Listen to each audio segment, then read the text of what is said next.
ସମସ୍ତଙ୍କର ଇଚ୍ଛା ବାହାର ଫାଷ୍ଟଫୁଡ୍ ଠାରୁ ପିଲାମାନେ କେମିତି ଦୂରେଇକି ରୁହନ୍ତୁ।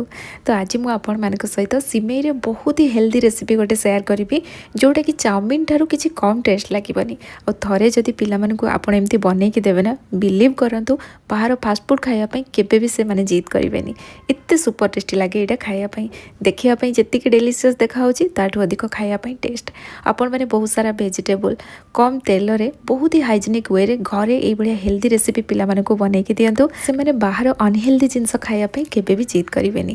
ନିହାତି ଭାବରେ ଟ୍ରାଏ କରିବେ, ସେଥିପାଇଁ ଭିଡ଼ିଓକୁ ଏଣ୍ଡ ଯାଏଁ ଦେଖନ୍ତୁ। এই ରେସିପି ତିଆରି କରିବା ପାଇଁ ଏଠି ମୁଁ ଚାଉଳ ସିମେଇ ନେଇଛି।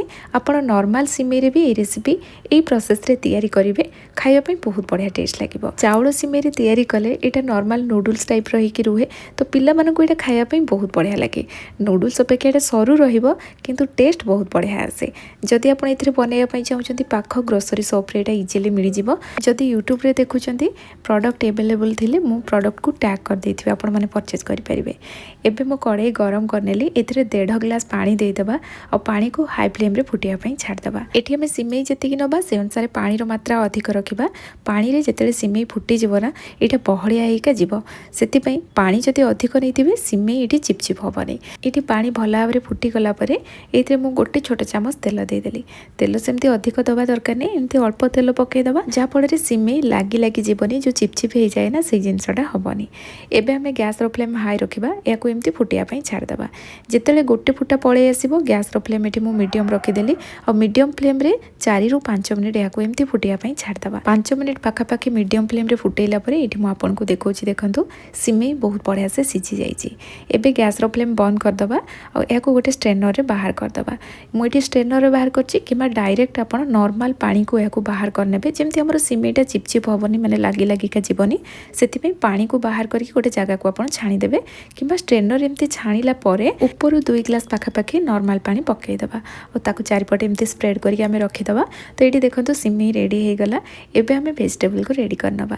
ଏଠି ମୁଁ କ୍ୟାପ୍ସିକମ୍, ଗାଜର ଆଉ ବନ୍ଧାକୋବି ନେଇଛି। ଆଉ ସବୁ ଜିନିଷକୁ ପୁରା ସରୁ ସରୁ କରିକି କାଟିଦେବା, କାରଣ ଏଠି ଆମେ ପରିବାକୁ ଅଧିକ ସମୟ ସିଝେଇବାନି, ପରିବା ପୁରା କ୍ରଞ୍ଚି ରହିବ। ଜଷ୍ଟ 30-40 ସେକେଣ୍ଡ ହିଁ ଆମେ ଭାଜିବା, ସେଥିପାଇଁ ତାକୁ ପୁରା ସରୁ ସରୁ କରିକି କାଟିବା। ଗାଜର କାଟିଲା ପରେ ଏଠି କ୍ୟାପ୍ସିକମ୍କୁ ମଧ୍ୟ ମୁଁ ଏମିତି ପୁରା ପତଳା ପତଳା ଲମ୍ବାରେ କାଟି ଦେଉଛି। କ୍ୟାପ୍ସିକମ୍ କାଟିଲା ପରେ ବନ୍ଧାକୋବିକୁ କାଟି ନେବା ଆଉ କୋବିକୁ ମଧ୍ୟ ପୁରା ପତଳା ପତଳା ଲମ୍ବା କରିକି ଆମେ କାଟିବା।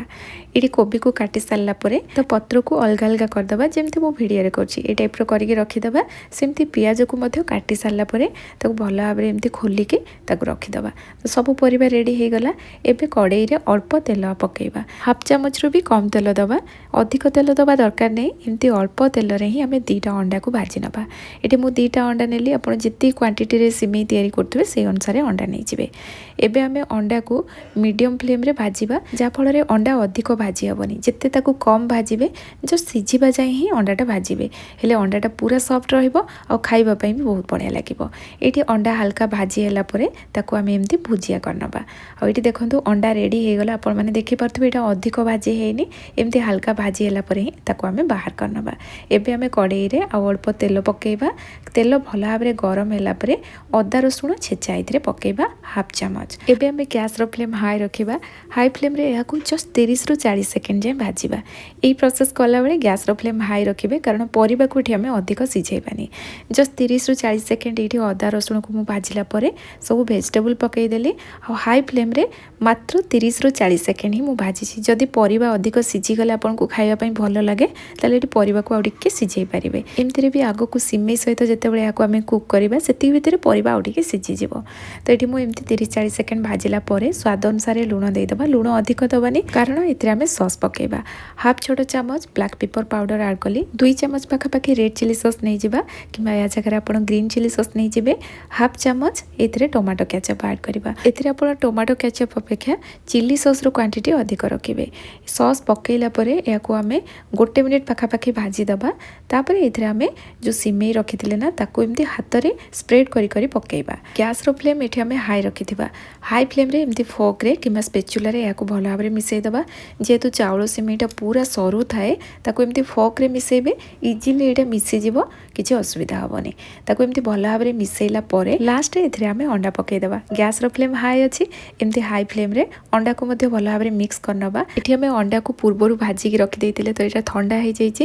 ଗ୍ୟାସ୍ର ଫ୍ଲେମ୍ ଏମିତି ହାଇ ରଖିକି ତାକୁ ତାକୁ भलसे मिक्स करदेले एटा गरम हो कि आप एपटे सिमेई बनाऊे अंपट गैस चूल्हे अंडा को भाजिकी लास्ट पूरा गरमा गरम ये पकई पारे। अंडा को भल भाव मिक्स कलापर गैस फ्लेम ये बंद करदेली।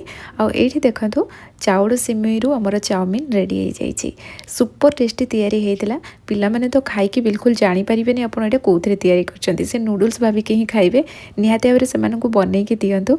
आज रेसिपी आपण केमती लगे मत निहाती भाव में कमेंट जनइबे। जदि रेसिपी पसंद आसो वीडियो को लाइक शेयर करदे। चैनल नुआ थे सब्सक्राइब करने। फेसबुक पेज रे देखुले निश्चित भाव में फॉलो करनी। पुणी आसबि नुआ रेसिपी नहीं कि से पर्यंत रहुछि। धन्यवाद।